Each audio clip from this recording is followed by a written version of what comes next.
further ado, I would like to welcome up the Handup Crew.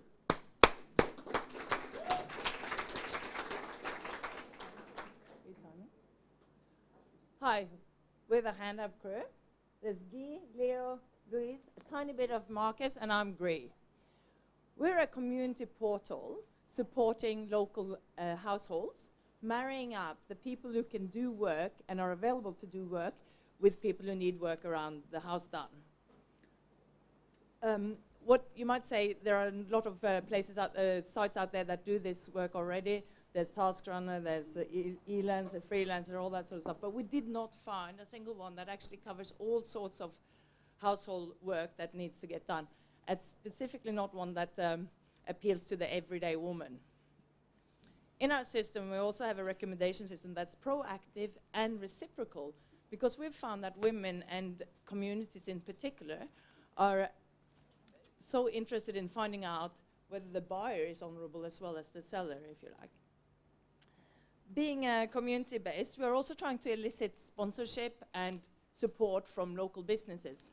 So whilst we've spoken with a few businesses, we can't really finalize the findings or validate that until we've got critical mass of members in our system. So in today's society, a lot of people are having trouble juggling their time and also making ends meet. Take, for example, the family where both parents are working. Or, say, a single-parent family who are trying to juggle sports, school, housework, everything. I don't know how they do it.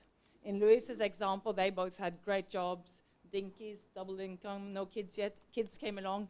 Now Louise isn't working anymore. She couldn't find babysitters, and it was just hard to manage the work. Now, you don't actually need to have kids, really, to be short of time. Take myself. I'm a workaholic, and I'm an MBA student. I'm a mentor for women in mining, and a Rotarian, and a football player. I don't have time for work, housework, and honestly, I really don't like doing it. Sometimes I don't even have time to walk my dog. So I need to go somewhere where I can find somebody trusted when I need them. So we're focusing on the local communities. Our people are on hand when you need them. Being community-based, we know that people like to help their neighbors, and word of mouth just grows online.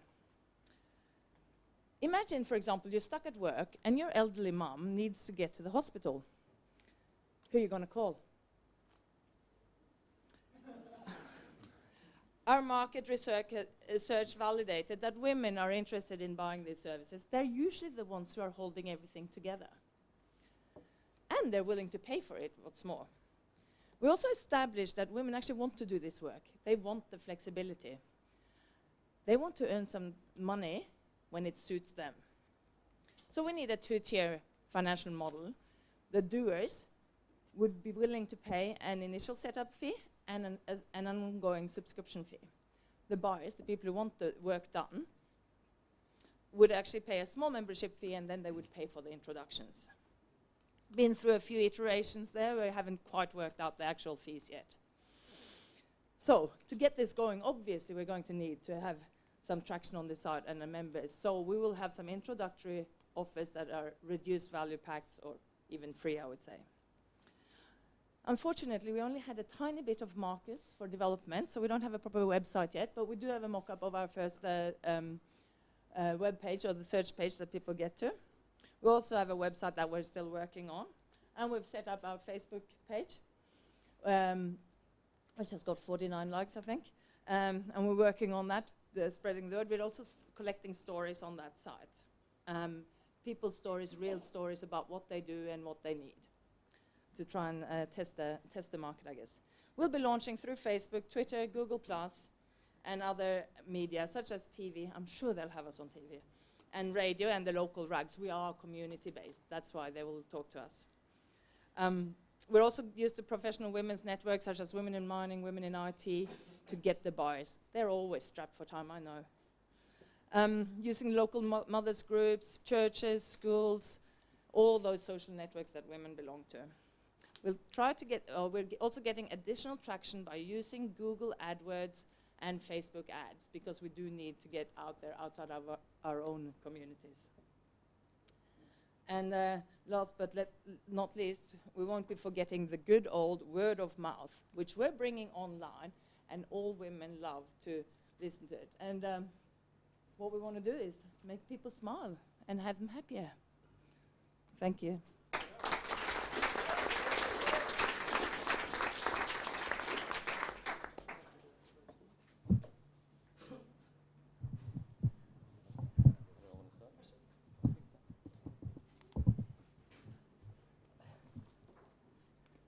To swing that mic. I was a bit disappointed because I don't feel like you validated anything. What did you actually do? Because that's basically the pitch you did on Friday night, and there wasn't really anything new. So so can you just talk me through what happened? When we came in, I guess we realised that we had a very, very big concept to get our heads around. And over the course of the couple of days, we definitely got a lot of different, almost conflicting sometimes, advice from the mentors. So I guess what we did do is we went out and we did face-to-face interviews in the mall. We also did more face-to-face interviews at Subiaco Market. We found out that there was a market, that the women wanted the flexible work. We found out who our early adopters were. We thought that it was women who were struggling for money, but really what we discovered is that it's the women who are already working, but they want to be doing more, who are our initial market, who are ready to go. We also found out that our financial model that we had, which was very much subscription-based and percentages of transactions, different packages, was not going to cut the mustard. It was too complex. So we had to break that down and actually separate, asking the buyers what they would buy, how they would pay, and then the sellers how they would pay, and we found that they were quite different. So, yeah. So that didn't come up in the pitch. In the pitch, it was still actually the active business model, and you had sponsorship in there as well as another possibility. So it was sort of very confused, and I think but it's interesting. It would have been interesting to hear in the story that actually you discovered effectively the women who were on one side of the market are the same women on the other side of the market, aren't they? Is that what you discovered? So people are already busy, also want to help other people with some things. No. No? No, you can answer it. Yeah. The people who are too busy are happy to help the ones that want the work. Right. Okay. But women are interested in supporting other women. So I think just one observation is I think you got a little bit stuck, I think, in asking questions and going around in that loop. Like in the end, I think you would have learned more just going with your first hypothesis, which was strong on Friday night, and then trying to get someone to help somebody over the weekend in a particular Perth suburb, and just proving it. You know what I mean? Because it's such a different question. Now, once you've said, would you be interested in something like this, and someone said, yeah, I'll be kind of interested in that, that's kind of validated enough. Like the next thing you've got to do is just try and close something. Right. You know what I mean? I think you could have learned so much more and just told us mentors, sorry, I wasn't a mentor, but told the mentors, that they're wrong about some of the things because you've actually tried to sell some of the deals, and that's what people thought. Yeah. Anyone else got a view? Yeah. Yeah. I just add to that. I actually think your initial pitch I agree with Phil, your initial pitch on Friday night was the most memorable, right? Got up there, got clear message, and like Phil, thought you hadn't moved in 48 hours, which is kind of a bit disappointing because I thought it had so much potential. Extending on Phil's idea, there's a lot of marketplace kind of ideas that come about where you're trying to match buyers with sellers, so op shopping, et cetera, et cetera. They all have, at their core, they all have the same problem, which is how do you get the chicken to produce the egg to produce the chicken, right? Yeah. And I'm sure it's been mentioned all over the weekend, but Eric Ree's Lean Startup book tells you exactly how to solve this problem, right? You have to focus. So go talking to women. There are, in Australia, how many women between 18 and 45? I don't know, but there's a lot, right? There's millions. Yeah. You need to get it down to kind of 20 or 50 women who have a specific problem, babysitting, for example, and then find the 20 or 50 teenage girls or whomever it is who will deliver babysitting services in that geography and work out how to deliver them in a car, right? That's the problem you've got to solve. When you solve for one, then you can solve for two, then you can solve for four, then you solve for 400, then you solve for 4 million, right? Yeah. So all those people who've got marketplace ideas, get your one, you get it down to almost the colour of the eyes of the person you want to sell your first service to, right? It's still too broad. Yeah. Anybody else?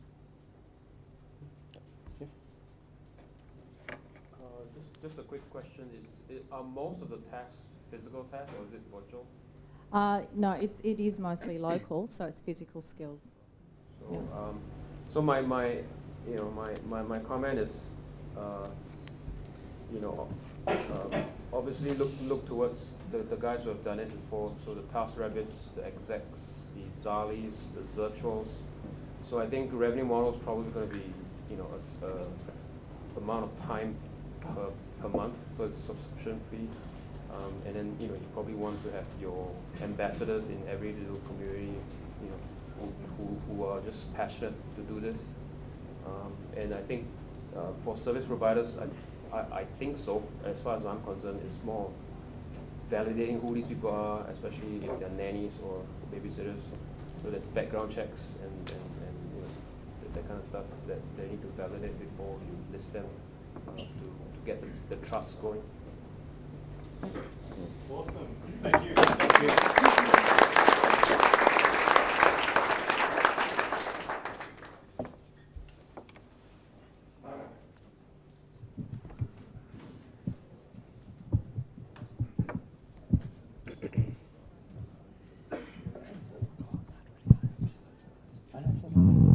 Great initial presentation, great idea, and I reckon there's a need for it. Yeah.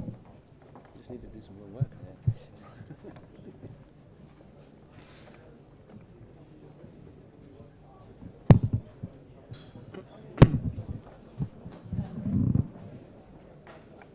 All right, put your hands together for What Sports Wear.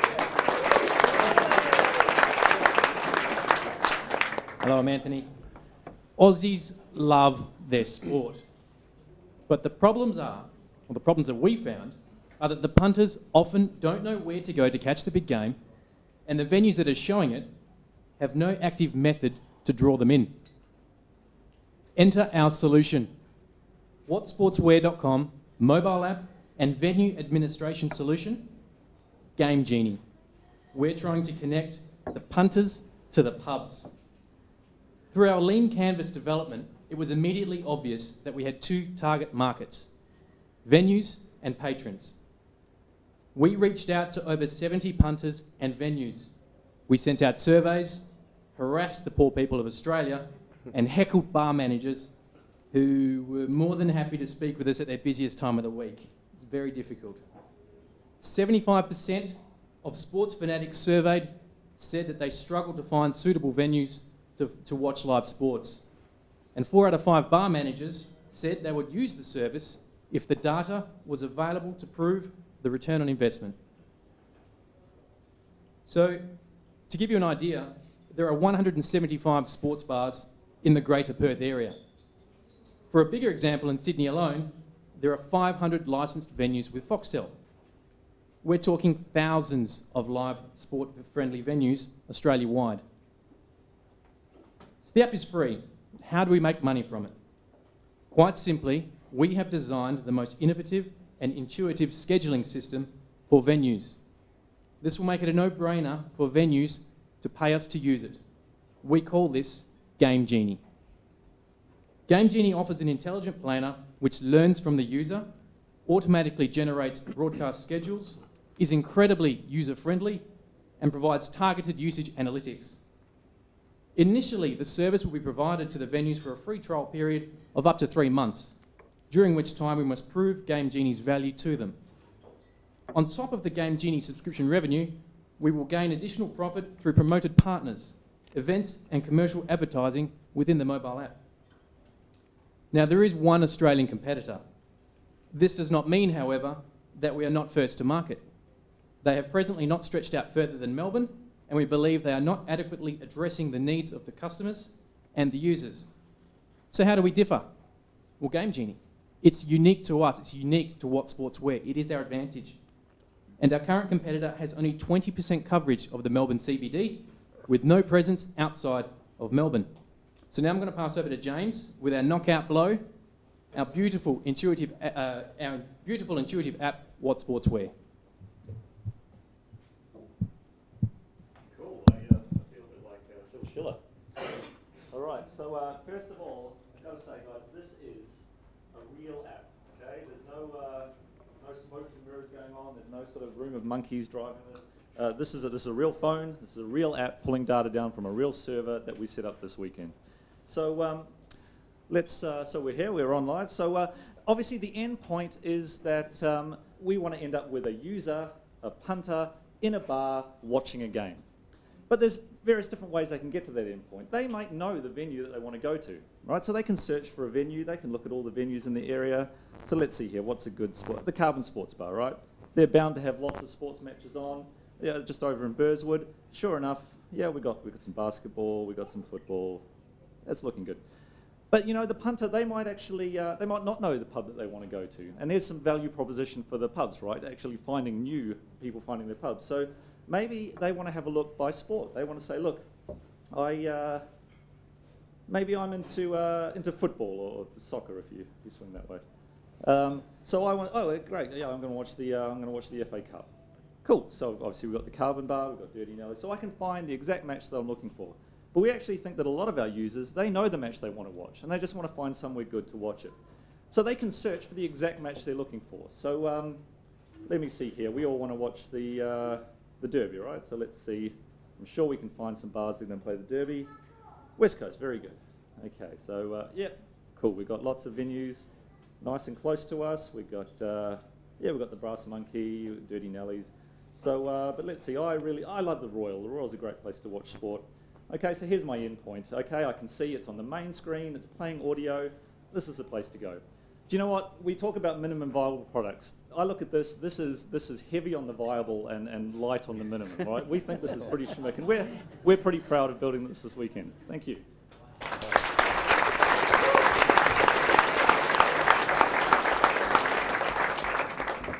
I'll just bring the whole team out to answer the questions.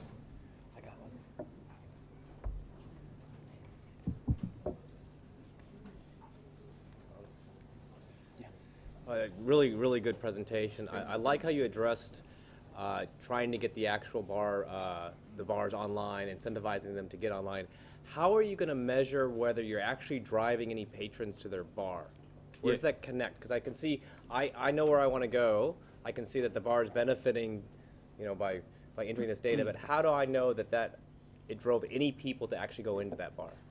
And that's one of the questions we got from one of the venues we went and saw. He says, you've got to show us new customers, not existing customers that we may have already had. But one of the technical guys may need to step in here. But basically, a lot of the users that we surveyed, majority of them said that they were very keen to use the social integration portion of the app. So basically saying when they get into proximity, it will recognise that they are at the venue. Before then, we'll see that they've actually searched for the venue, found it, that that's what they were looking for. So this will start to generate a collection of usage statistics and analytics of the app, and just show who is searching for the venue and who is actually going to the venue.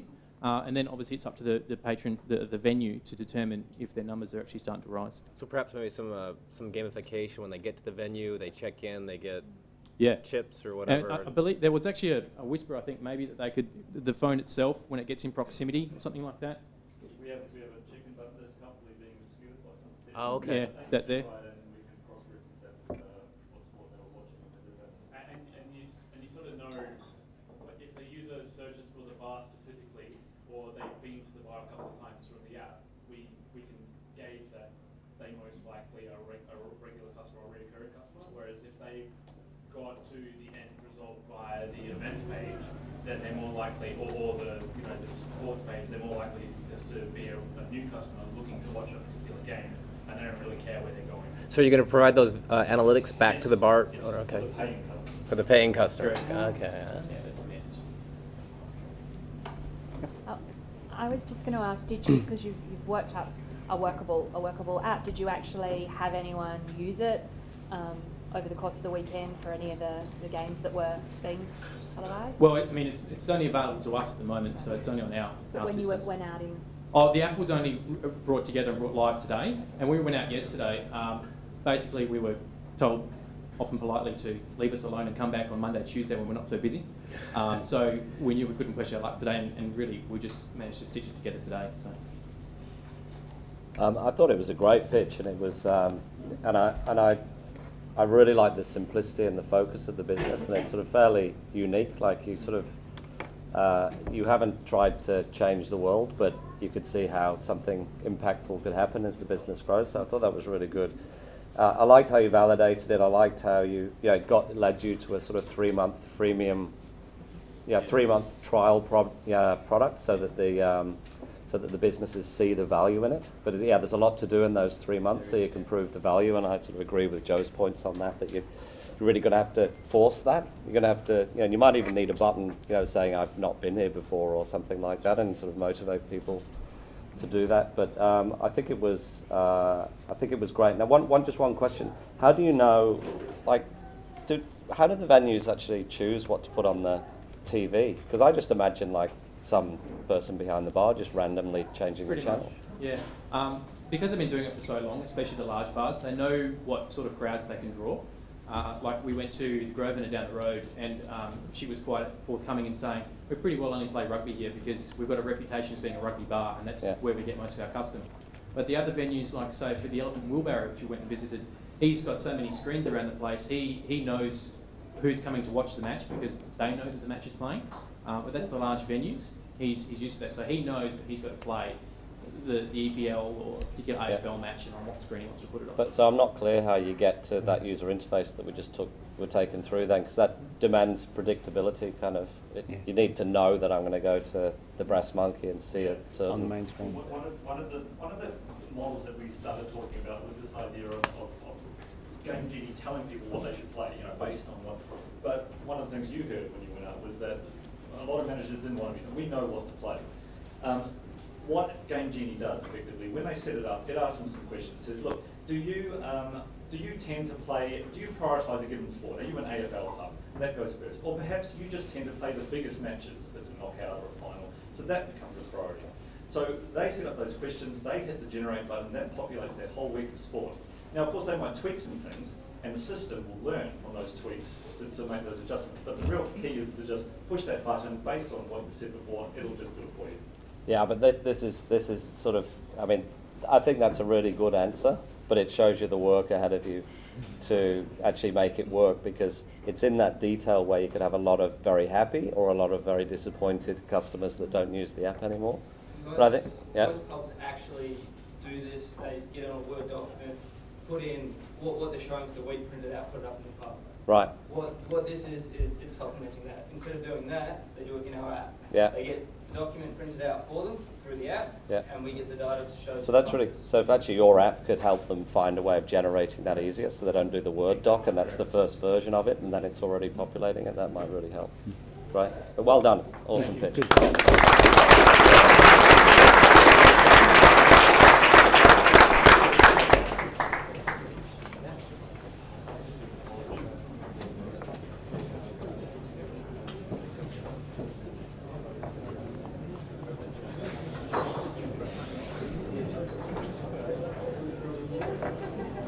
That would take me about a month to print.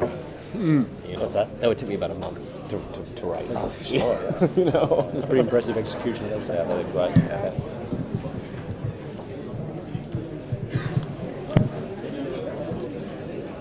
I don't understand why they're restricted to Australia. What's that? Why do they restrict it to Australia? Yeah, it doesn't have to be, does it? Yeah. I reckon if they got it right, take it to Foxtel. It was going to help drive.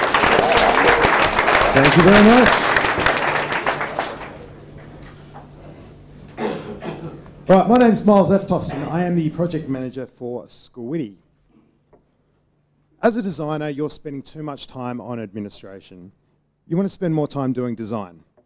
Unfortunately, you still have to talk to clients and your developers. Every email that you send is an email that could potentially be lost, misread, or just ignored. Wouldn't it be much nicer if you didn't have to send the email in the first place? What if you could just go and update all of your project notes and designs in one place?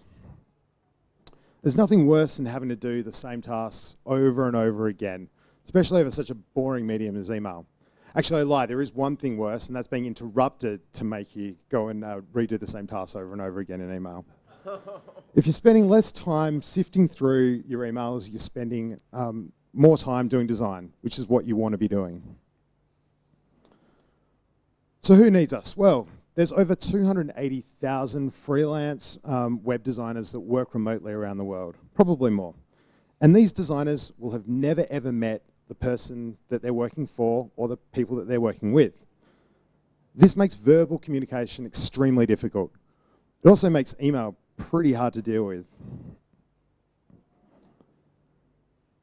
So who else is playing in this space? Well, there's the two biggest players that we're kind of competing with. They solve one part of the problem that we solve, and that's giving them the ability to store and share your work. We solve a couple of problems outside of that, which is collaboration and validation. So this is how it works normally. Currently, you send your PSDs via email or Dropbox to your developer with an accompanying list of notes and things to do. If you forget something or you've got to change the design, you've got to go send a new PSD and a new set of notes. Your developer will miss something. With Squidee, demo, oh, you can't see it. All right, yeah, so with Squidee, you upload your files, make notes, and you send a link to the web developer, and then they can actually physically see what has changed rather than having to read it. Once your developer has implemented all of these changes, they can tick them off, and you can see what they've done. Pricing-wise, we're currently looking at two different plans, a $7 freelance plan and a $30 studio plan, which has more users. And these prices are based on some surveys that we did and talking to the beta sign-up customers that we've had over the past 24 hours. It's also based around the project, the amount of money it's going to cost us to have those users. And those costs are around about $2 per user per month in running costs, and another $5 customer acquisition if we do paid Google ads. Once we hit 50 freelancers, we're profitable. And incidentally, we've had 120 beta sign-ups in the last 24 hours on a product that hasn't actually been shown yet. So if we convert half of them, we're sorted. For our acquisition, there is the sheer number of design blogs that are out in the world is testament that designers like to share useful tools that look pretty.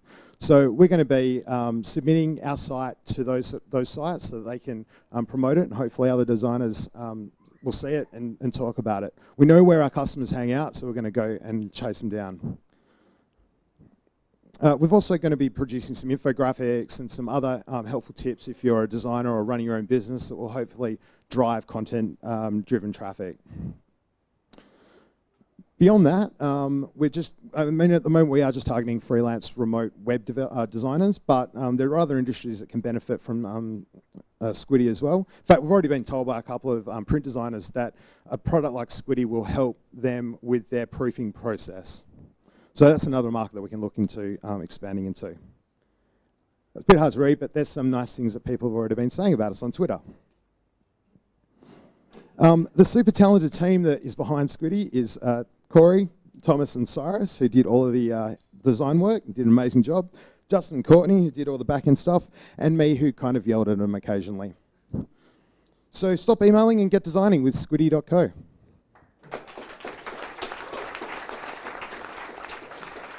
And we're going to do a real quick 20-second demo, literally. Or not. You might still not get to see the app. Oh, here we go. Come and see us afterwards. My first question was going to be, can you tell me more about the solution? Because I don't quite understand it, so I've just bought you some time. Yeah, sure. Well, if maybe while you're trying to get that sorted, so I'll try doing it. Apple tab. Oh my God. Has everyone been having a good night? Tell us a joke, Mark. Man walked into a bar. All right, so the process would be, good work, Si, there we go. So this is what your developer would see. He's got a list of all the projects that he's allowed to see, then goes and clicks on one. He gets presented with the new comp, and he can go and crossfade between the two comps to see what the differences are between them. You can also do a side-by-side view and a swipe view as well. And there you got your different revisions, and you can do annotations and all that sort of stuff. So that's it basically. Yeah. the UI guy in the room's happy. Yeah, cool. So any questions? So I guess I'm kind of missing the relationship with email. I mean, isn't this really project management for remote designers? It's a particular part of the project management cycle that at the moment is done via email, but you know, it's using the wrong tool for that. I find it a little confusing just to even compare it to email. Like, I mean, there's all project management screwed up by email. Yeah, no, exactly. Like at the moment, people are using email to do it. This replaces a part of that process. So it's replacing the part where I need to hand over my designs to you as a developer. If I'm doing that via email, there's no structure to it. With a system like this, all right, so listen up. With a system like this, there's a little bit of structure to it, and everything's in one place. And rather than there being a chain of things, there is everything in one spot. I think if you could just started with here's really annoying. Here's the problem. Yeah. If you could have started with here's the problem, yeah. And here's many people just solve this problem with email. Here's our project management solution for this scope. Then I would have gotten it. Okay, sure. But the first like 2-3 minutes was lost on me with what does this have to do with email? Okay. Because everyone project manages with email. Yeah. You know. Cool. Just a quick question, again, probably coming from the same background, I'm not fully understanding it. Now I'm not sure I understand your revenue model, right? So why would I subscribe for something like this? Why wouldn't I just buy this as a product? Why did you choose a subscription model? The people we're targeting, which are web people, are used to online SaaS models, so they won't have a piece of software that runs on their computer. It's going to have to go through the internet anyway, so you're adding another piece of software. Okay, that's fair enough. And then why the pricing again? So why $5 a month? Why not 50 or? From the test we did and the people we spoke to, it was $7 a month for the freelancer. Sorry, yeah. That was around about the price people were sort of happy to pay. Okay. I really like it. I think it's super clever, and there's like one of my favourite choreographers, Pina Bausch, once asked what her recent dance was all about, and she said, well, if I could explain it in words, then I wouldn't have made a dance, right? And it's like that, isn't it? It's like it really shows it so clearly when you just say, there's the old one, there's a new one, make it look like that kind of thing. It's nice and clear. I really like it. So my next question is, what's next? When does it go live? When can we subscribe to it? When are you going to do it? That demo we did was pulling data directly out of the database, so that is working. I think we've got the registration form to fix. Yeah. Fortunately, working with designers, they get really picky. So they're like, is it ready? Like, yeah, but we've got to go do all this stuff. So, like the designers are obviously very proud of what they've done. They are. No, actually, look, I joke. They have done an amazing job, and the reason it does look so good is because they were so picky about the whole thing. Yeah. But you know, we're with days, we're not weeks away from launch. Yeah. So you are going to carry on with it? Yeah, I think so. Might as well. As I said, you know, we've got why the hell not, right? We've got 120 people that have signed up to a newsletter on a product that they've never seen, and quite a bit of traffic on Twitter. Yeah. What's the harm? What's the worst thing happens? No one buys it. Best thing is we don't have to go to work anymore. So. I was just going to say you've chosen an audience of designers. From my own background, and I'll sort of preface it with I'm not really close to the production side of our business.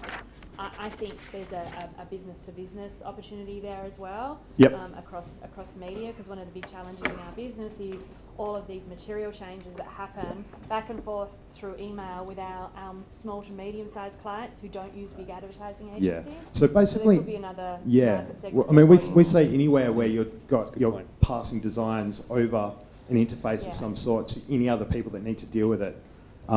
That, you know, the printing example, or, you know, there's a whole bunch of other industries that could potentially use it. Cool. I like everything about it. So design, product, pricing is fine. Feels like a GitHub for designers, but not quite there yet. I think if you want to push this forward, do look at your competition and try to be as different as possible, and you'll probably iterate over some time. But yeah, no, we totally agree. Awesome. Thank you, Squidee.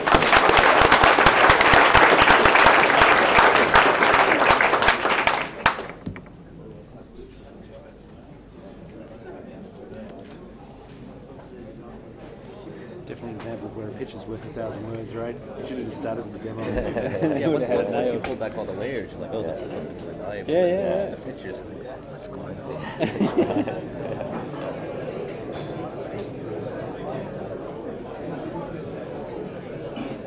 Can we welcome up 0 Day?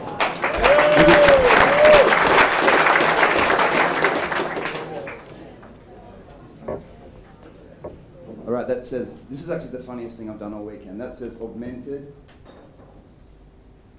awkwardness reduction. All right. Pretending right now. All right, let's face it, online gaming sucks, right? For meeting people in real life. You have to sit in crowded LAN parties, or by yourself in mum's basement. You run out of snacks, or worst of all, you die. And I think the worst part about it is it doesn't matter how many World of Farmcraft friends you have. When it comes to real life interaction, we're really just all introverts. In order to tackle this problem, we went to the biggest collection of introverts we could find. Nice. We asked a very simple question. Do you find it hard to open a conversation with someone? Over 50% said yes. We want to turn conversation openers from this into this.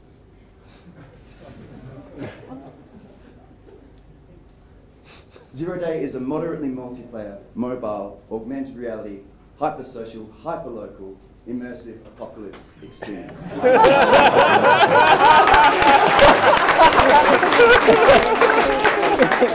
Based around the ideas of zombies versus bounty hunters. Now, who doesn't like that? Let me take you to the gameplay, which is the most important bit. People visit our site, they download the app, they register their name, they join a game, and they get randomly assigned as a bounty hunter or a zombie. And the aim of the game is, obviously, zombies want to kill bounty hunters want to kill zombies. They need to get right into the vicinity of the person that they're trying to hunt down. In our prototype version, we had a QR code, so you simply sneak up behind them, take a photo, and that kills them instantly. In the future, we're moving more towards technologies like GPS, NFC, Bluetooth, or even a next generation technology like Soundbite, which uses sound waves in close proximity. That video's not going to work. Anyway, so when you, once you have shot someone, it instantly pulls up a headshot of them and you can see who you've been interacting with. Or if you get someone on your team, it's time to team up and go hunt down them zombies. But when you die, it's not quite death. The first thing we do is when you die, is we prompt you for a question, a personal question that you need to ask the person. So you need to track them down, you need to get face to face. And as soon as you can answer that question, you respawn instantly and you're on their team. And so once you've teamed up, you get faster respawns, extra health, better kill range, and we also have a fair play mechanism in there so that one team doesn't dominate the other. Now the most important bit, the road to market. So this is the first hockey stick of the night. I think that deserves a round of applause. Anyway, so our first road to market is through conference attendees. So we're looking for the cutting edge, we're looking for people that are into technology, we're looking for people that are introverted, and we're going to get to these people through avenues such as social media, guerrilla marketing, and at the end of the day, peer pressure. Because if your friend's playing and you're not playing, then you're going to get the game. Eventually, we're going to move to conference organizers, and then hopefully larger and larger conferences and more mainstream conferences. The way we're going to monetize is through in-app purchases. So we're going to run a super lean outfit. We're going to monetize from in-app purchases, which can give you things like extra health, more powerful weapons, and faster respawns. Once we have a critical mass using the app, we can move on to more blue sky ideas. We can approach conference organizers and we can say, how about you tell one of your sponsors that for a little bit of extra money, we'll set up a super power up at your booth, and so you're going to drive foot traffic, or we can get them to brand the app and we can drive mind share. So here's some data. We went back to our friends at Comic-Con and we said, how much would you be willing to pay for an app like this? Over 50% said less than $5. And a significant number said they wouldn't pay anything. So we're going to make the best of both worlds. We're going to go for the freemium model. Now, two-thirds of the top grossing apps in the App Store go with the free model and earn 100% of their revenue through in-app purchases. And the most successful price points for an in-app purchase is below $5. Here's some of the alternatives that we looked at. Now, there is a multiplayer game called Ingress. It's massively multiplayer. It's distributed. The problem is that it relies on serendipity. If you're there playing the game, there's a very low likelihood someone else is going to be there playing the game too. And so you get the cricket effect. It's just a massive world with no one in it. And so they're facing a very difficult road to market. There are other free icebreakers.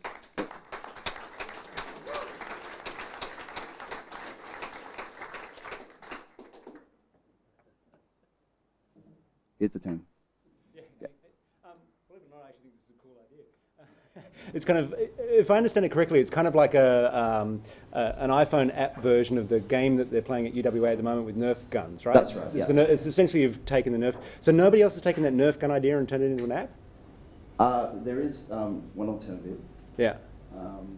So Creative Challenge is a sort of treasure hunt game, but the problem we see is the teams are pre-arranged. There's no incentive for you to team up with strangers. Right. Yeah. Okay. So, you know, and so why didn't you so Comic-Con's one choice. What about kind of the university environment, which is a relatively closed environment? You've got what I would expect a reasonably high percentage of those people into this kind of stuff. They got free time, they could pay the $5. Is that another kind of environment you're starting? We kicked that around.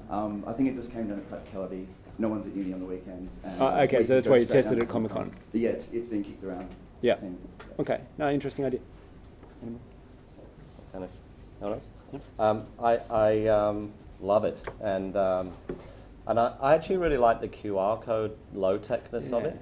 I thought that was really good because everyone tries to do it super smart with GPS and RFID and all sorts of things like that. But actually, I like the idea of saying I'm going to play the game today, printing off a QR code and sticking it to my T-shirt and going out. You know, I kind of like that. Or you know, or going to what's that? Bring it on. He's already got it. Look at there you go.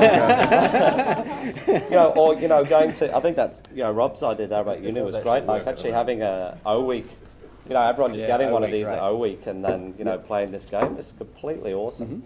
And I feel like that's a stronger business model than getting customers to pay. Like, just getting someone that needs to shake everyone up to pay a bigger subscription fee or bigger license fee would be really good. But I really liked it. I thought your sort of the hypothesis around it was good. I think I probably would have liked to see it sort of validated a little bit more. But I think that's okay. I thought there's a good, strong business idea there. Thanks. Yeah, actually, just quick comment on the validation. Looks like you got far enough that you could have played this already, or not? That's right. We got it done at like 5 to 5. So okay. It's working on. Because it would have been cool to take it down to Comic-Con this evening. And would have been great. Okay, missed the Let's play tonight. Anybody else? Thanks very much. All right, awesome.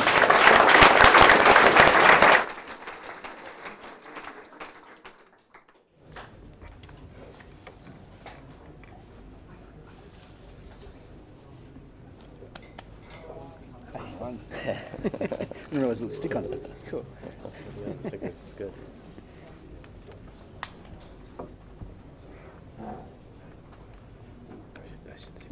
Okay, let's hear it from Latte Vous. Hi guys, my name's Joe, this is Fletch, and this is Baz, and we are Latte Vous. So we've got a problem, and we're all uni students. My particular story is that I've just come out of Trinity. I've come out of Trinity Residential College, and I'm out into the open world, and I'm trying to rent, and now I'm at uni, but I've found that it's much harder to find friends. So at Trinity, it was a nice little closed-off environment. It was sort of like happy, and we all sort of had dinner together, and now I'm suddenly out in the open world with no tangible way, or no efficient way at least, to make friends fast. So that's the sort of problem we're tackling. I started joining clubs and groups, but it was time consuming. It takes up a lot of time, a lot of resources, and you don't even really know if those people that you're meeting are going to be great friends. So it does take a lot of investment.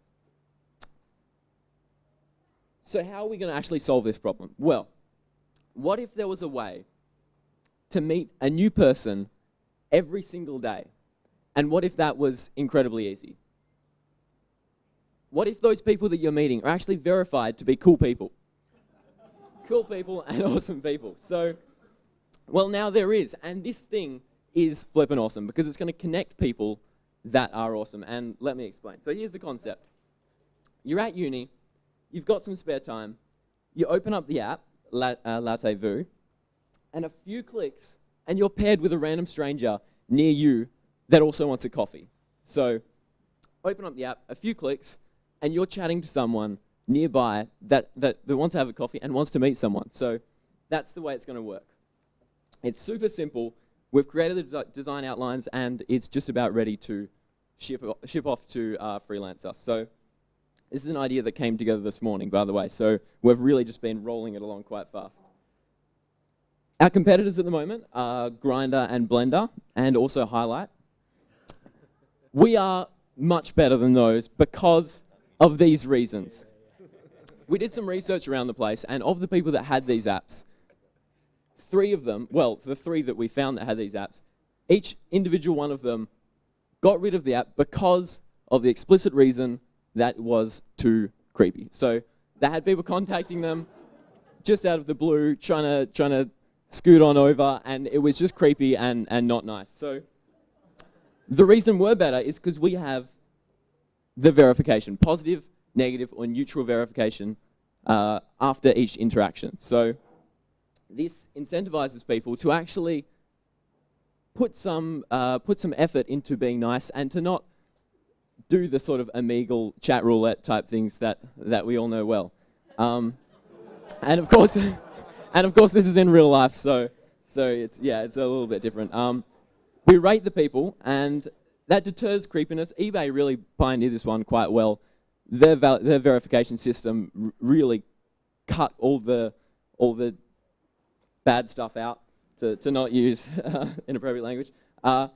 And yeah, so the competition don't have this sort of system, and that's our selling point. And up next is our buying opportunities. So there's 1.2 million people across Australia that attend a university. 45% of these, this is through research done on Facebook and on the streets with uni students, mostly from UWA, 45% would use it. And the important distinction there, though, is that they would use it more than once. So we haven't just got a user base that is going to try it out and it'll just be a fad app. These people are actually interested in using it consecutively, if it works, obviously, as they expect it to. The next statistic is nice. 32% of people would pay for premium features. So we'll get to those premium features next, but that's quite an important part for us. How do we get users? Well, we start local and we start small. So the plan is to start at UWA, and we'll leverage our current social networks. We're all students. We all have social networks spreading across all of UWA. We spread this app along with guerrilla advertising and along with using, as it says, their online communities such as Student Edge. And we believe this will really spread throughout UWA if we persevere and keep it going. We learn a lot from those marketing strategies at UWA and then apply them at places like Curtin and ECU and then the rest of the world in that order.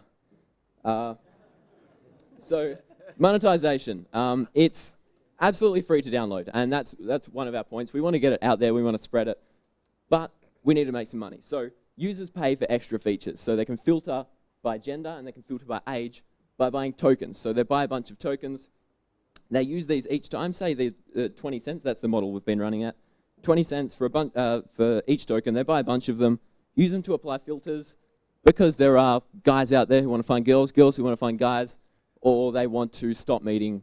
I'll do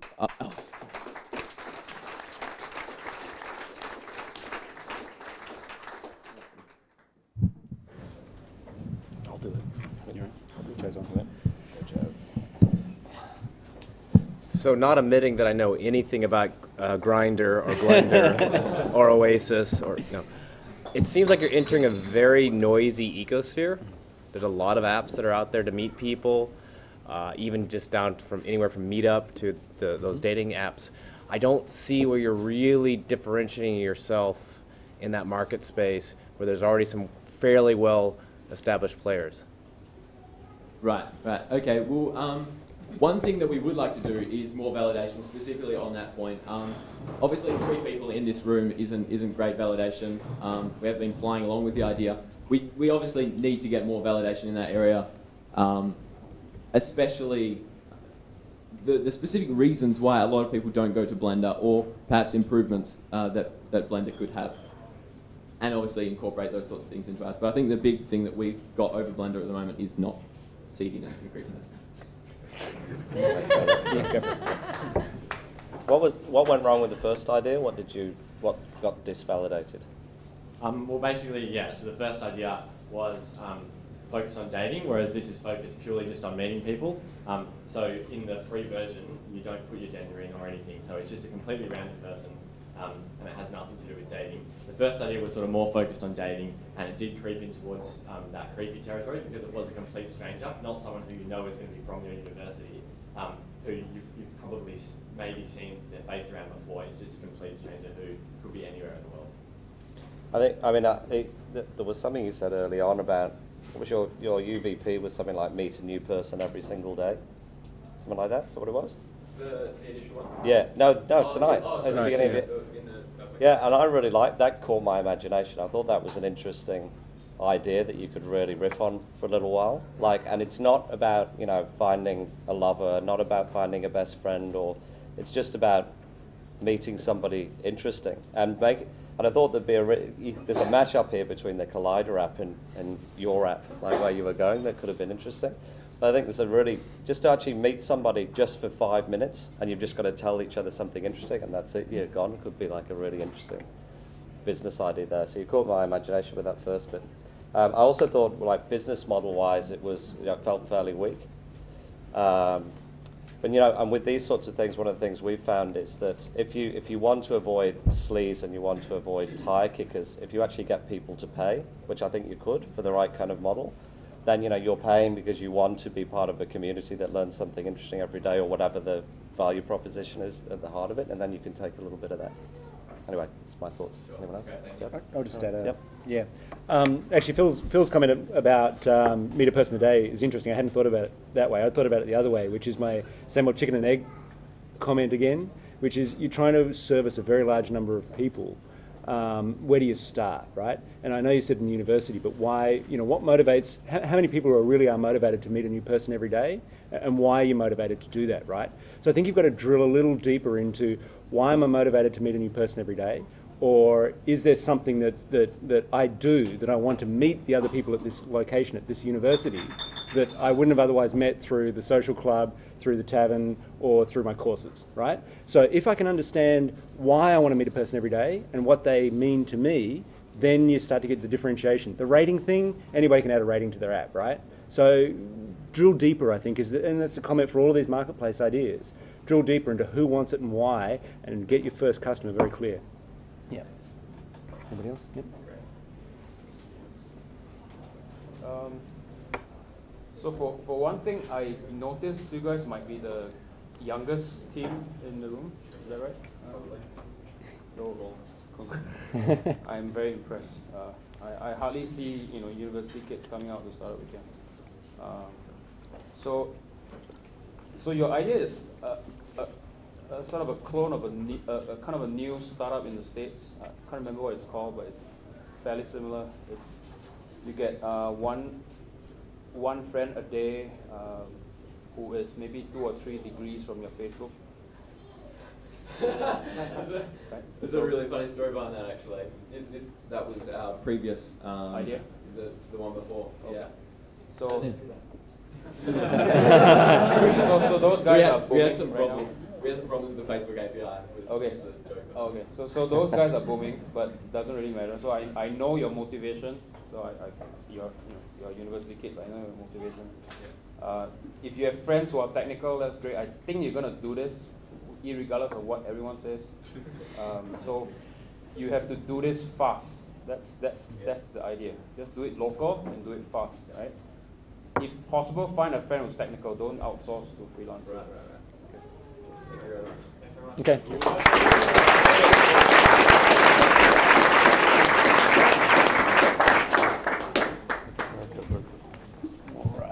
Let's go. QR code. We'll put that. Oh, there you go. How much did I give them for execution? I need to check that. No, that's okay. That's very cool.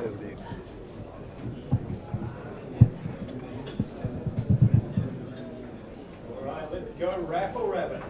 Come on. Oh no. Hi guys, I'm Trent and our product is Raffle Rabbit. We are trying to make the world a better place by providing schools with fundings so that they can be great. And we're going to do this through online raffles. See, the problem with traditional raffles is that they're time consuming and they're labour intensive for both the organisers and for the people who are selling raffle tickets. And not only that, they're geographically limited in their reach to the area you live, that you work, or that you're willing to travel to specifically to sell raffle tickets.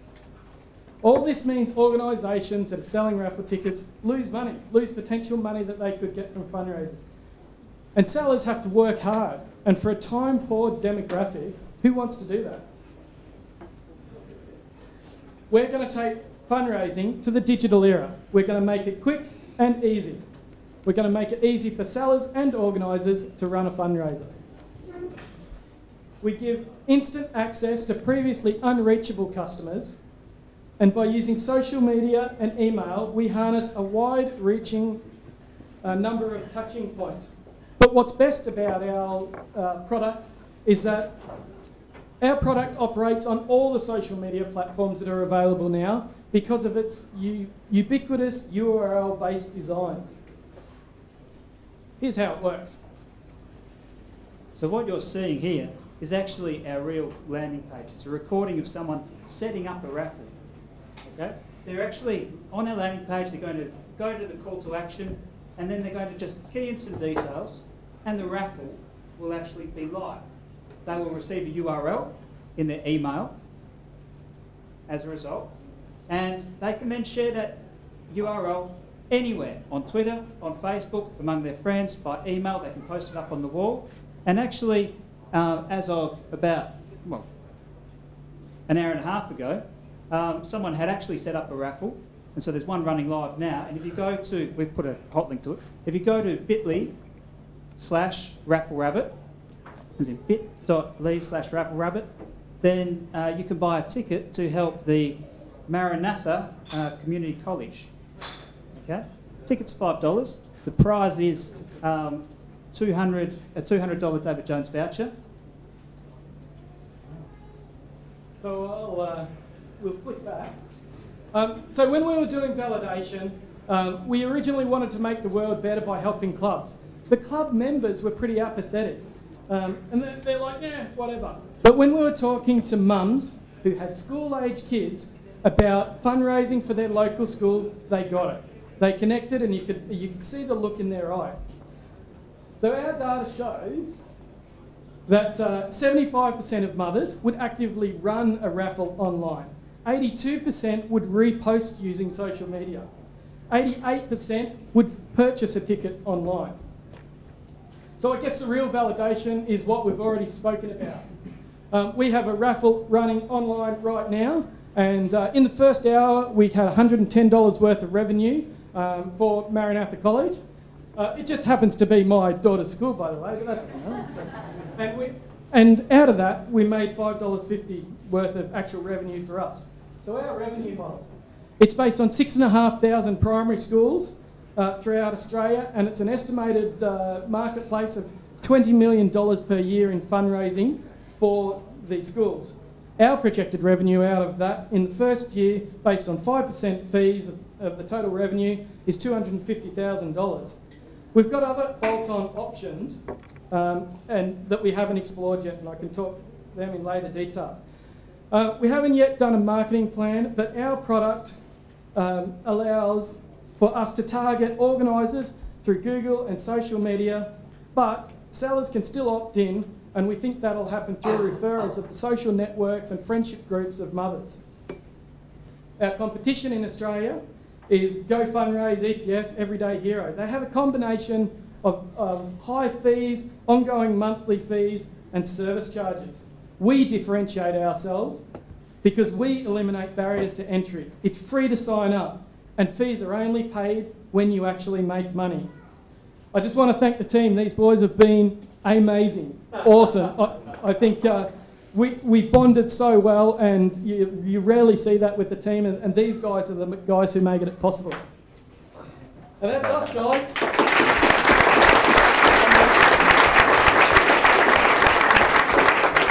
I just want to add, we would have had more money, but where is he? Zane Prickett, he was too tight to spend $5 on a raffle ticket. But you guys aren't, because you're going to buy us a raffle ticket. Okay. So the draw's at 10 o'clock. Buy a raffle ticket now. All right. Okay, yeah, look, a really interesting concept, and I was actually looking up Everyday Hero while you were talking. So, does Everyday Hero provide raffle solutions or not? Look, I can't remember the details. There are a couple of different models. So the law provides for professional fundraisers, and most of the guys we looked at fall into that category, where they charge an upfront service fee and actually help you run the raffle and do it on your behalf. Our model is a bit different in that we facilitate the raffle and have strict criteria at the moment to facilitate you doing that. So you're running the raffle and we're not. Okay, which kind of leads me a little bit to the second question, which is, you know, raffles and all those kinds of things. How close does this get to online gambling, and do you have any legal problems? And have you looked into all of that over the weekend? Let's be clear about this. This is a form of gambling, and it falls under the Racing, Gaming and Liquor Commission, right? And so this is actually, the raffle that we're running is legitimate. The rules state that the raffle must be under $200 and it must be for a benevolent cause. Look, I can't remember all the details of the legislation. Yeah, sorry, Haz? So one of our team members is a final year... One of our team members, Tim, is a final year law student, and he did the research on that, and he found that basically under the racing, gaming, and liquor laws, under $200, you don't actually need, and if it is for a benevolent cause, you don't need any kind of approval from racing, gaming, and liquor. So that is what we're doing. We're creating these micro raffles that make it very easy and fast for the schools to fundraise. We also looked at the potential to increase that spread later on by adding different types of raffles later on, and it's actually quite simple for us to sign on as a professional fundraising organization and facilitate that for those people. But these numbers are all based on the simplest method, which is a $200 raffle, and it's a micro raffle, very simple to do. Is that only for WA? That is only for Western Australia. But so you have to go through the whole process for every state? The rules are very similar in all of Australia, but they differ slightly, so the amounts differ a little bit. For example, one of the special raffles is if you have a raffle for under $2,000 on one day for a specific club, then you don't have to register that either. And that's the same for Australia, but all of Australia, but the numbers change a little bit. So that's the main difference. I don't think I've got any questions. I thought it was really well executed. I'm really happy to see dollars come in over the weekend. I think that's well done. And I just think in the presentation you really clearly articulated the problem hypothesis and how you'd validated it, the solution hypothesis and how you'd validated it. So just well done. I just want to congratulate you. I thought it was great. And with that, I just want to thank our mentor. He was awesome. Let's do that. All the other mentors. There he is up the back. We've got a lot from all the mentors here. Yeah. I mean, you guys are just amazing giving up your time to help us get this off the ground with no benefit to you. So thanks, guys. All right.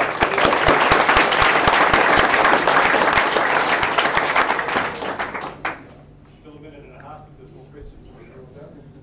Questions from the audience? Take a moment to really thank the developers, Mike and Troy, who were coding all the time and just fixed it all up and made it perfect. So a really big thank you to them. Let me tell you, developers at this startup weekend on that first night were like bars of gold. You could barely get any, and we really had to fight to get these two guys on board. And thank you. Are you going to do anything after today? Yeah, absolutely. We did.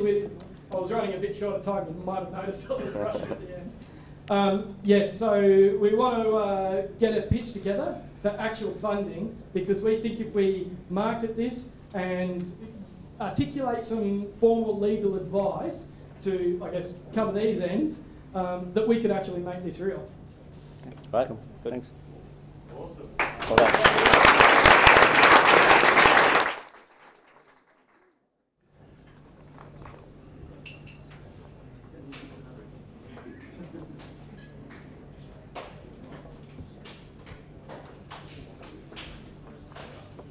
That's a high fives going on at the back there. Yeah, that's what I was wondering what to say. Sounds like a high five.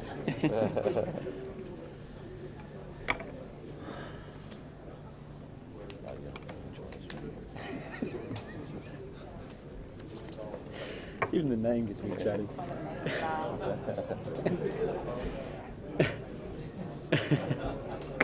I gotta look this one up. All right. What is happening with this? Straight to the judge. Yeah. All right. After a very welcome last-minute change of name, I give you Naughty 3D.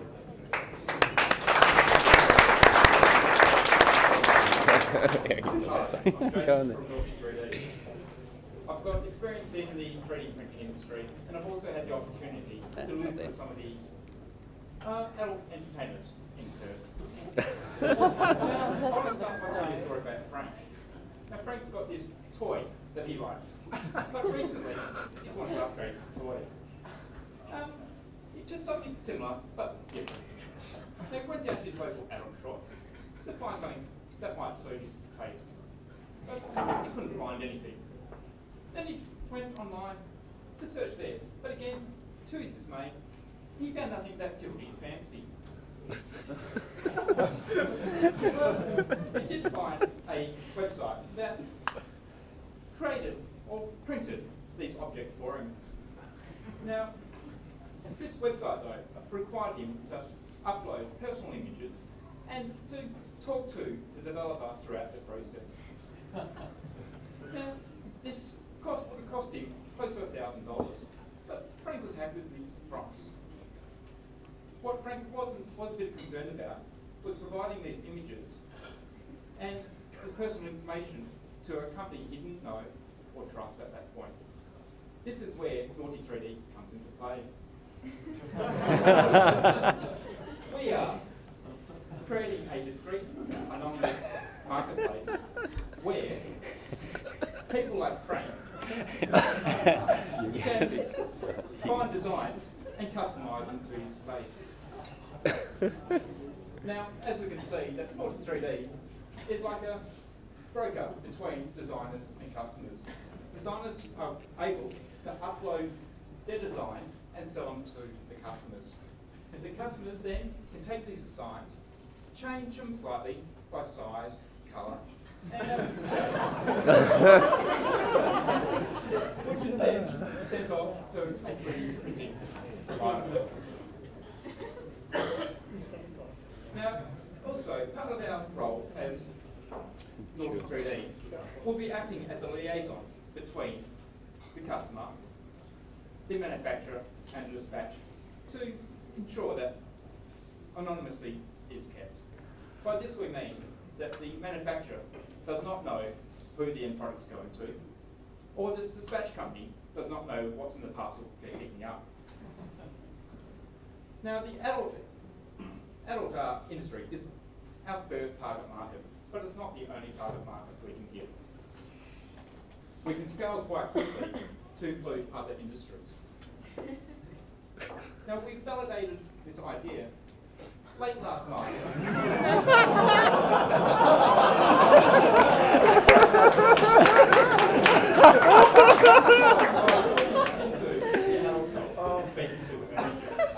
Now, we actually got quite a good reception. I spent a lot of time there talking to these guys. And they thrust us towards the fetish industry, where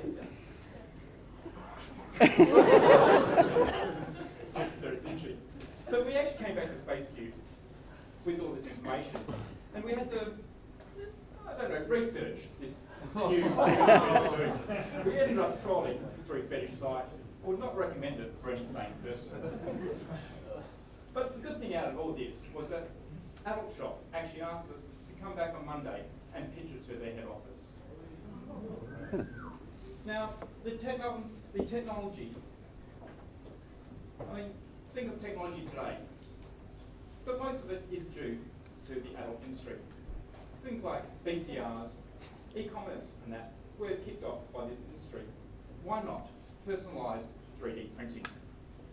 I would also like to now go through a quick run through, a mock-up of our website. As an anonymous discrete website, we want everybody to log in first of all. That way, nothing is displayed up front. Now, this is just a small version of what can be done.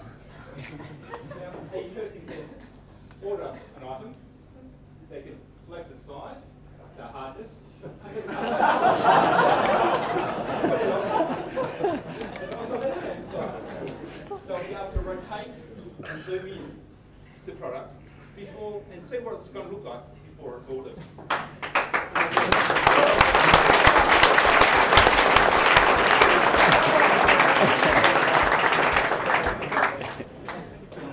Who takes the first question on this? Is there not a market for custom dildos? I mean, is there not, like, is the off the rack not enough? I'll ask that. You're away. So I have a little question about your market research there. Not being a great connoisseur of this particular market, is the off-the-shelf products not making meeting the needs of people? Is there a need for the custom built aspect to it? So I guess the market we ended up with, taking a step back, we just think 3D printing is going to just go massive. So we were looking at struggling initially, admittedly, to find a key market. We went from hobbyists and general consumers to what they might, and we settled on this market because we thought, after some of that research, when we were told that there were these niches that people spend a lot of money because they need all this custom gear that they could get a lot less expensively if it's 3D printed, and the ability to, rather than spend hours with the designer saying, can you just change this stuff? There's a lot of kit out there, as we found out. The 3D printing with the software that you can do it, and think of this with any other object down the track is where we're heading. It's a good market to aim at, I think, but down the track, if you can take any object, get the design of that object, play with it, it's a lampshade, I'll have a bit taller, a bit wider, different colour, different material, different resolution, go, and then that gets printed off through the suppliers that we've got, the 3D printers, Jason's in the industry, and that gets sent to the customer. That's pretty powerful. So I think in that market without going into the details, there is that demand for speciality. They like the tools of the trade, so to speak, so they pay a premium for better tools. I think it's a really interesting way to kind of introduce 3D printing, right? I think you've caught an idea, which is, everybody's laughing, everybody kind of catches on to it, and there's definitely a market for this stuff, right? What is probably not clear, because I don't know the 3D printing industry well enough, is there's clearly some scope as to what things you can build and what things you cannot build, right? And so can you answer that, and then also you probably need to make that clear in pitching your business model as well, yeah? The limitations on 3D printing at the moment is the build size. How big can you build things? There's actually a range of materials out there, things from your basic ABS and PLA plastics to ceramics to plaster-based, even metals, so titanium, cobalt, aluminum, stainless steel and that. So the design, it's more flexible than actually traditional manufacturing. So there's no design restrictions around that space. Yeah, but it is essentially just a shape, right? Without putting too much of a point. Batteries. Yeah, you can't put a motor in it. You can't, without getting too specific, you can't put a motor in it. It's a shape, right? You actually design it with a hole, so you can buy an off-the-shelf vibrator. Yep. That goes into it. Okay. Woo! I'm glad he said that word before I did. Yeah. Just a point, you can actually embed electronics in 3D printed objects now. So it's not just static shapes and forms. This whole industry is becoming a revolution. Okay, so just quickly, I don't want to take up all of the question time, but if that's true, then there's probably a whole bunch of other services you need to provide to kind of really explode this business, right? Which is, a set of customized motors. This is really high value, really low volume. It's a perfect starting market for what is something that's going to completely revolutionize the whole network of manufacturing. Yeah, okay, thanks. So I think what I liked the most is that you really ran the process, and it was great. So where you began was you had a product looking for a problem kind of thing, right? So it was just sort of, we're going to print 3D stuff, and we didn't really know why and who was going to use it and what was the problem. So even though it was hilarious, the choice that where you decided to begin, it was perfect. So it was highly focused, and it meant that you could then start to make some decisions about specifically who had this problem, what they needed, and then the specific things that this product needed. So even just the properties of the item here are sort of very specific, which wouldn't be the same if you're trying to build, the bricks of a house or components for a car or something like that. And then even just where we got to there with the specifics of certain other componentry that may need to be integrated with it. So I think that was great. You got to a point where you could execute a real business. And yeah, I can really imagine that there will be business A, B, C, D, E, F, G, all the way to triple Z by the time, triple X, by the time you're done. But it was great, so well done, I was really impressed. I'd like to thank two mentors for guiding us in a certain direction. Not necessarily that. But there were. People. The dude with the dog hat. There wasn't one of us. Hi. So I'm probably the only one with some experience with this. You are talking about the 3D printing, Jeff. No, let me explain. I run Sounder Institute in Singapore. So we have a company called Vibeats. They make vibrators that you can control using an iPhone. Okay? So they are really big. They got on Anderson Cooper and all that stuff, right? So on one hand, they could be a good affiliate partner of yours because they could have their customers customize the actual product instead of buying the stock product, right? So I think it's a very interesting niche. Since I've been mentoring these guys, I've known the industry quite well. They've gone to Las Vegas for all those conventions, so I kind of get that. So I think it's very interesting. If there's electronics, you could explore further on the app combo. You can have various different things that you can use. So and Japan market is huge. So that one I can tell you. All right.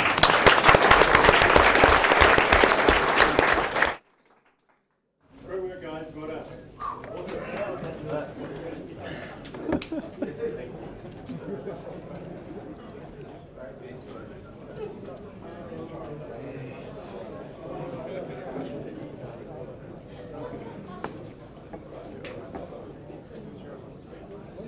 It's interesting to see the difference every year when we do this. This is the year.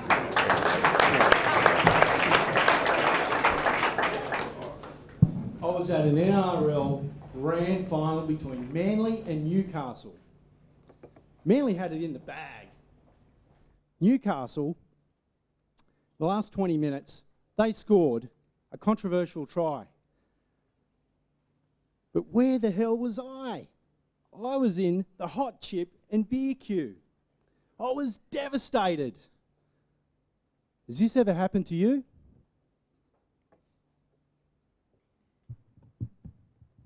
We've also learnt that venues hate lost sales. And when we talked to the folks at Venues West and the convention centre, they said simply, we lose sales because people aren't willing and able to wait in a queue. Imagine this, you're at a football game and you can simply place an order, you pay an additional fee and the meal is delivered to you. Or you place your order and with an additional fee, and then you get a notification when your meal is ready and you can simply go pick it up. This is our solution, iConnect Catering. We help people to get their order without waiting in a queue. We also help venues capture lost sales. Our customers is Venues West and Spotless, the big catering companies. To see if people would actually use our app and order meals through a phone, we asked 450 people at the convention centre. 98% of people said they loved the concept and would use the app.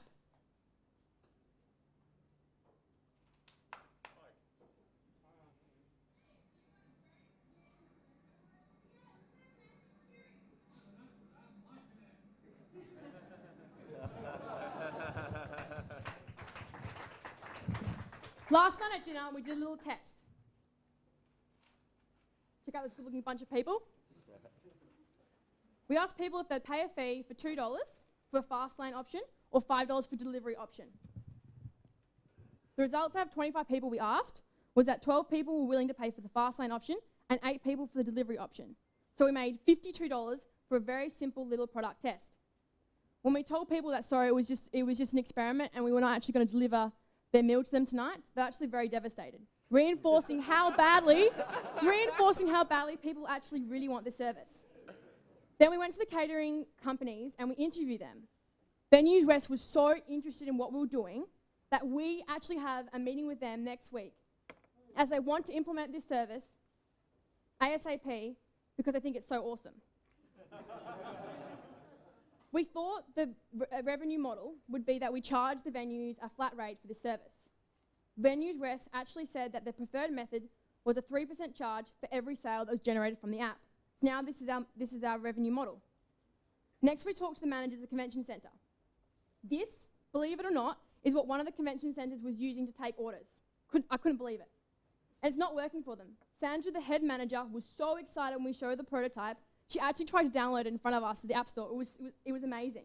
Because she was so stressed at this point and she really needed help. She was so desperate, she gave us a business card and was like, please call me when it's done. It was awesome. So also, we'll need to be able to process a high capacity of transactions from payments. So we spoke to Westpac, and they're also keen to get on board with us, and they have a program called Quick Connect, which will help to do this. We aim to target 1 million customers by 2015. Keep in mind that's only 10% of attendees that attend major sporting stadiums in Australia. This alone will generate a profit of 5.5 million per annum. Think of the biggest challenge we believe is that venues already have high profit, really expensive point of sale systems. So we plan to integrate this with them and improve their systems. The closest thing we found to competitors is Microsoft. They have a program called My Menu. Basically, it's an iPad replacement for a menu. You can't take it with you, and it cannot be used at high capacity events. In Australia alone, there's 260 companies that operate at sporting stadiums, and 17 million people attend sporting events. As all good Aussies, we love beer, sport and food. At iConnect Catering, we give it to you. Hang on a second, we have an order coming through.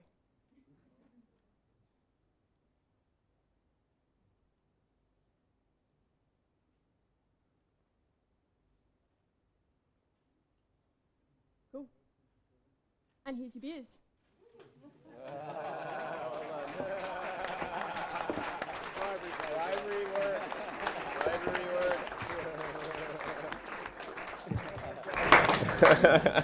They won. You all witnessed. Who wants to go? I'll go. Yeah. Yeah, look, I think this is a really interesting idea, and I think you've done some good work in kind of validating the idea. A couple of quick questions. Why couldn't you have gone further last night and actually delivered the food? Couldn't some of you have gone up and actually ordered the food and brought it back to the folks who wanted it? Just to kind of test how it works and response time, because you know, response time's in there, all those issues? Yeah, basically, we actually thought of this. We had a thumbs up, thumbs down, quick discussion.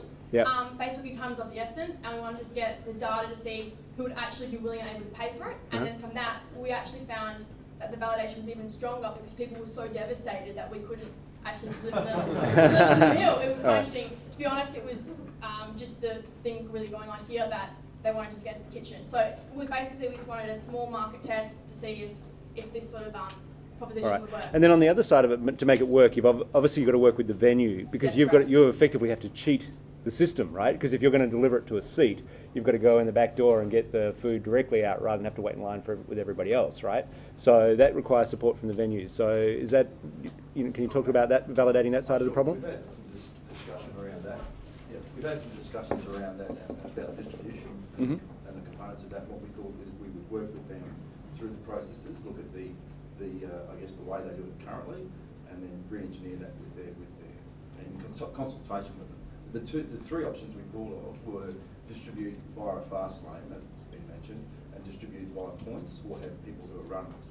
And we've done some costings on that cost of service. But you do need the support of either Spotless or Venues West, right? That's and they're they're not necessarily the most forward-thinking or rapidly moving organisations, right? That's right. Yeah. So they might slow your growth model over time, right? So have you thought through that issue? What we've thought about is getting off the first base and getting with Venues West, and then talking through them. They've shown interest and we've got contacts in there to help us through that first base. Yeah, sure. Also, again, with the convention centre today, we're not trying to make money from the delivery method or whatever, so we're actually charging a premium for that method, which goes into the company, so they're getting kickbacks from it, firstly. And just the excitement of Samantha earlier on today at the convention centre. We walked in and we said, you could see her moving her hair out, and we basically said, look, we're trying to fix this for you because we had the queue behind us, and she just stopped, gave us her full attention. So I think getting them involved piece of cake, just seeing her reaction. Okay. There's two other people we've talked to about it, and they said that obviously, as you said, it needs to be negotiated, needs to be sorted out, but they said there's a prospect for it. And they want to make a video of us to implement this. They're actually really keen to talk to us about it. Yeah, so the one thing I'd say is, get off base one, that's great, it looks like a good idea. Then you just need to think about how do you kind of make this thing grow virally, because you've got that real delivery problem at the end of the day, right? We did some fairly extensive field research down at Comic-Con today. It was extremely arduous. But one of the things, and we talked to a lot of people, and we asked them were they interested. We also talked to a number of people and actually offered them the service right then and there. And I actually had people put their hand in their pocket and put money in my hand to do it. Right. And before, and I took their money, and then I turned to them and said, well, actually, no, I'm not doing it. And well done. Right, that's it doesn't really matter that we didn't do it. The fact was that they paid me for it. They thought I was doing it. Right. And we all went down and we all did it. And I don't really think okay, there's an issue there with delivery and how that's actually received and how it's executed. But the concept in terms of proving the validation, I think we've tested it across all people here, well, not all of them, a segment of the population here last night, and we tested it yesterday down at Comic-Con and today down at Comic-Con. So I think that's fairly well established. And in terms of the delivery method, with the two programs that we've got, the fast queue and also the deluxe premium service, if you will, a la gold class, they are two, I suppose, distinct products, and certainly the fast queue is very easy to implement. The providers that we have spoken to have been completely on board with pretty much everything we've talked to, and all the customers are desperate to get anything, whether it be a fast queue, whether it be to your seat service, it doesn't really matter to them. Okay, thanks. Yeah, I thought it was great just seeing the imagination around validating it. It was good to see, and I think I think the business model seems really interesting as well. I mean, it feels like you can make more than 3% on sales. I mean, if I'm sitting in the crowd and I'm trying to watch the game, I'm the problem that was talked about at the beginning there. I'll pay you money.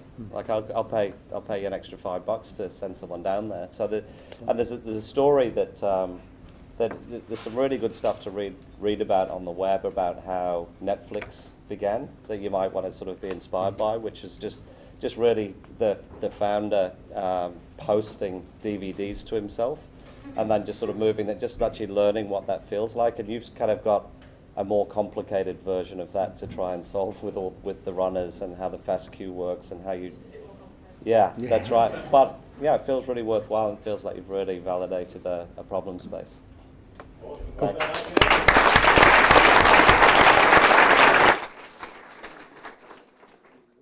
Yeah, definitely. No drama about it. Surprised somebody hadn't done something like this before. Yeah, definitely. I think Eric, the tricks in the fulfillment, the cost of having that many enough staff to deliver it. Yeah. It's going to have to be higher. Yeah. The devil's going to be in the details. Yeah. Of the cost model. Yeah. But if they just start out with having a couple of runners and see how it goes, right? Maybe smaller events. Yeah. Rather than a great big event. Yeah, rather than a 40,000 person future music festival. Yeah. In a VIP environment, maybe venue tickets. Yeah.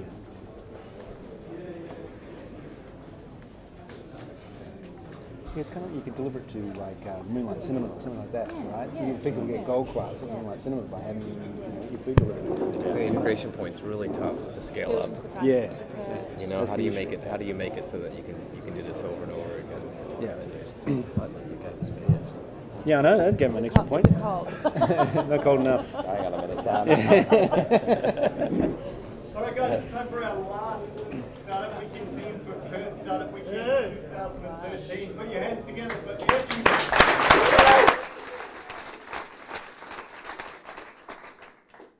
I've got a math test tomorrow. I've been studying for the past 3 hours, and I've made no progress.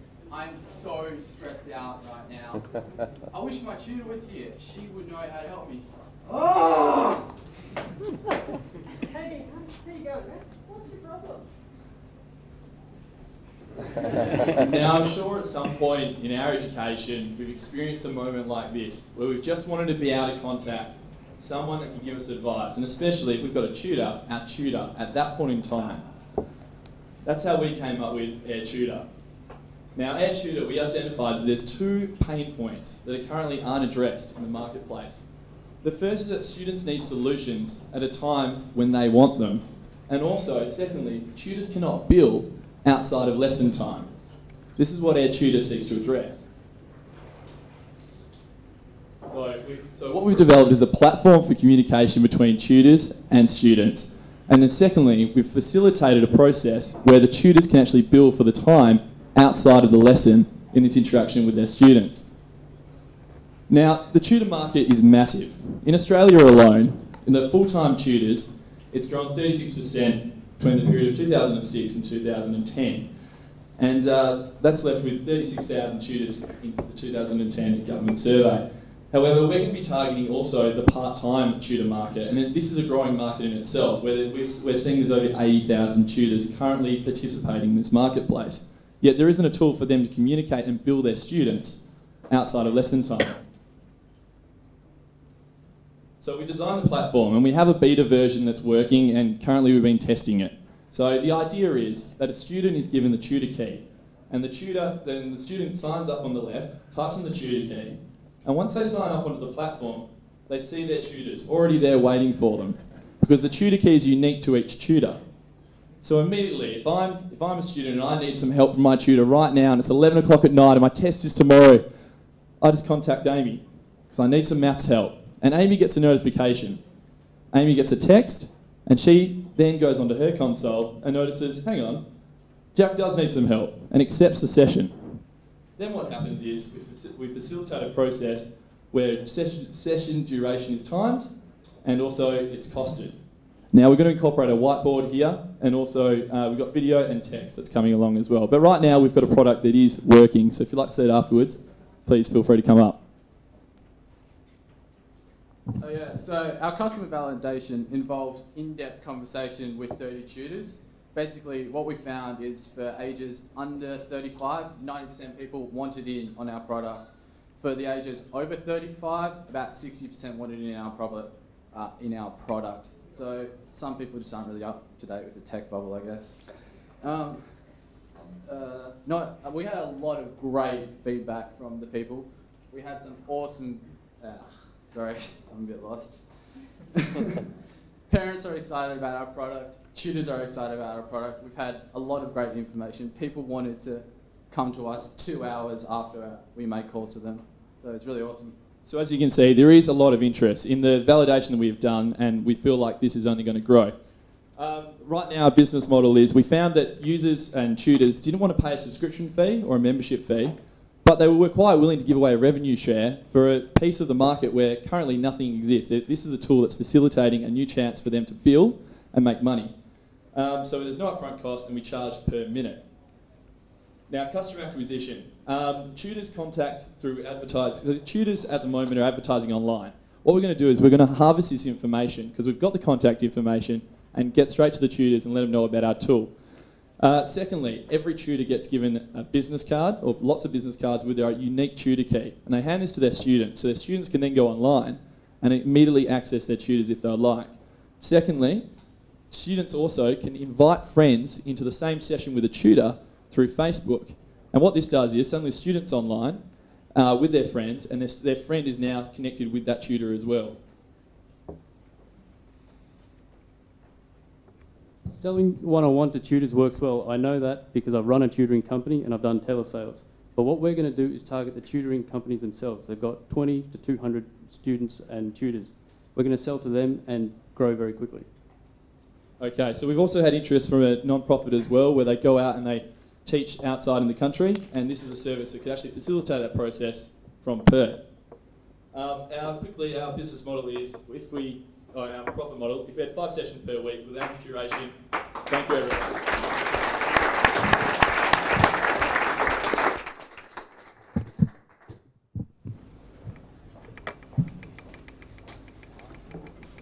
You guys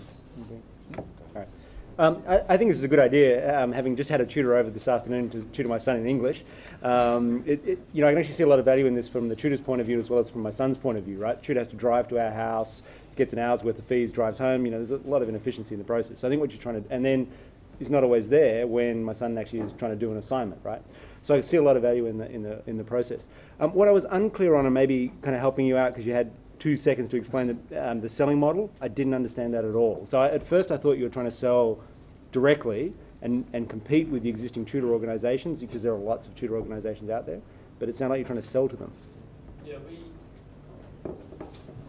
we're providing a platform, so we are going one-on-one to tutors saying, you can bring your existing students on board to use this. Just let me break in right there. When you say you're going one-on-one to tutors, do you mean the groups that host all of those tutors, or the tutor themselves and try and steal them away from the existing tutor organisations? Both, because we can go to existing people who work. I think you find it hard to do both, right? Because one you're competing with them, and one you're working with them. We're just providing a platform, so the platform can support the tutor organisations who have lots of tutors. We can build in their commission structure, so they still get paid their commission, and we get paid our commission, and the tutor gets paid their component of the fee. Did that make sense? Yeah, but I think I think you need to be clear about, are you going to compete with the existing organisations that are out there, that you kind of go on there and say, I want to find a tutor, and then they deliver somebody to you? Are you going to compete with them, or are you going to be a service provider to them? I don't think you can be both. Okay, that is a really good question, and we've had differing views on this point. So as we stated earlier, at the moment in Australia, there's 36,000 full-time tutors. There's also that market that's 2 times the size, which is over 80,000 part-time tutors. So that's a path we can choose either way. Also, there was talk between the team of whether we can white label this service. So it's a tool we're providing to tutors. Or we can white label it so other tutor agencies could actually put their label on this service and use it themselves. So suddenly it's more like a licensing model where different agencies are using this model for their 100 tutors or their 20 tutors, however many number. And I agree with Rob, though. I think you need to find a way of choosing which one you're going to do. It's really, really hard to do white label and sort of front-end facing of customers. So just choose which, test both and sort of see which one's going to fly best. The reflection I have is that I've got a business that's very similar called Coachy, which is one of ours, and it's similar. It's a video coaching business, tutoring business. But what I really like about your idea, which I encourage you to drill into, is the fact that you're filling that gap of the time between the tutoring. And our business focused very much on the tutoring time. And it's actually quite hard. It's really hard to kind of move this sort of habitual way of tutoring that people already do, and it already works pretty well. So like, why move it online when it's kind of working okay? But this idea is interesting because it's something which is a problem that the scene at the beginning was wonderful. Thanks for that. And but it sort of showed the problem. I think that's right. And to find a way of monetizing that moment and giving value to the student, I think is clever, and I think you should chase that down and see if you can unlock that. Thank you. Sorry. So I just want to be sure I'm clear on it. So basically the tutor at this point is now available on demand for the student? Well, the tutor can place in their own time as well, if they'd like. So it just means there's more access to your own personal tutor that knows how you study, and what works best for you. So it cuts out that travel time as well, where we saw as a prohibitive factor in when you need that question answered, and you just need maybe 1 or 2 questions answered. You're not going to drive across town or drive across the suburb to speak to your tutor. We're trying to facilitate a relationship that already exists and leverage that relationship by having almost the tutors acting as your salespeople, because it's incentivising them to make more money as well with their latent time. I wonder how I, as a tutor, would lend myself to being that much more available than I was before. I mean, how are you incentivizing me? I particularly, everyone's going to have the test in this maths class at the same time. Why would I make myself available that night? You don't have to make yourself available. Let's say you're studying for your own university exams and you get an SMS saying you're going to get paid at $45 an hour. It looks like it's 10 minutes help. You might as well just click the button and jump on. So I'm selling my time at a premium at that point. Okay.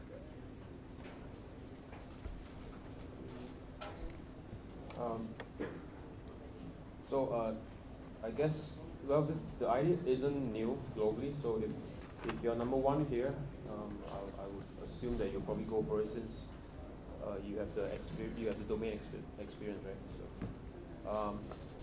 So, some advice is probably find a niche to begin with. You probably already know which niche to start with, and I think I probably the way I understand this is it's not finding a tutor online full time. It's finding someone you trust when you're stuck, right? And you try to unstuck yourself.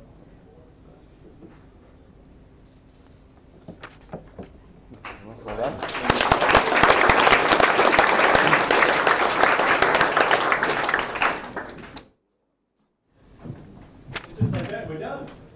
Just like that.